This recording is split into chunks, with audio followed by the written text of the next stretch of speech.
Last week there was a fire at GM's Factory Zero plant, and I have some updates on what may have started that fire.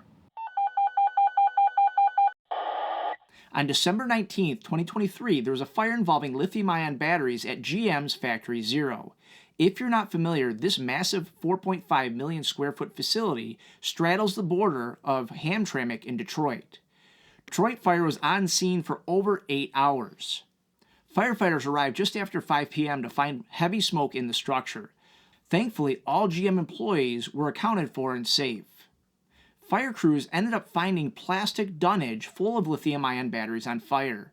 They flowed a significant quantity of water on this dunnage, but firefighters were faced with two problems. Number one, this plastic dunnage burns extremely well. Number two, it was full of lithium-ion batteries, and stopping thermal runaway in plastic dunnage full of lithium-ion batteries would be very difficult. The cause of the fire was due to a fork truck operator. The fork truck operator punctured the dunnage with one of the forks, causing the thermal runaway. Lithium-ion batteries do not like to be mechanically damaged.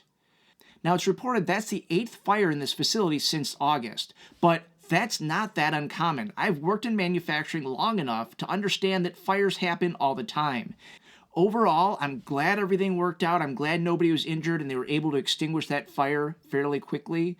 8 hours for a fire in a facility like that could have been devastating.